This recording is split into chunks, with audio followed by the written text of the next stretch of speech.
నేను ఈ సందర్భంగా అడుగుతా ఉన్నా, ఈ కుంభకోణంలో గత నెల రోజులుగా వస్తున్నటువంటి వార్తల్లో విజయసాయిరెడ్డి గారిని విచారణ చేస్తే ఆయన ఏ పార్టీ, మిథున్ రెడ్డి గారు ఏ పార్టీ, రాజకాశ్ రెడ్డి మరి ఆయన ఎవరు జగన్మోహన్ రెడ్డి గారు అనుచరుడు కాదా, గోవిందప్ప, ధనుంజయ రెడ్డి గారు, కృష్ణమోహన్ రెడ్డి గారు, వీళ్ళ పాత్రలన్నీ గురించి కూడా స్పష్టమైనటువంటి ఆధారాలతో ఇవాళ వార్తలు వస్తామంటే వీరంతా ఏ పార్టీకి చెందిన వాళ్ళు? జగన్మోహన్ రెడ్డి గారు ఇవాళ తప్పుడు కథనాలను మీరు రాయిస్తూ మసిపూసి మారేడుకాయ చేయాలని ప్రయత్నం చేస్తే జరగదు. సిట్ విచారణ జరుగుతుంది, వాస్తవ విషయాలు మొత్తం కూడా బయటకు వస్తాయి.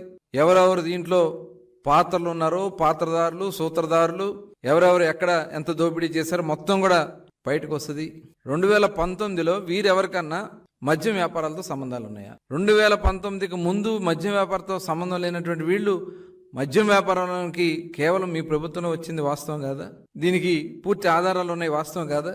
ఇంకా ఏదో మభ్య పెట్టాలని చూస్తున్నారంటే ఒకసారి మనం అందరం కూడా ఆలోచించాల్సినటువంటి విషయం.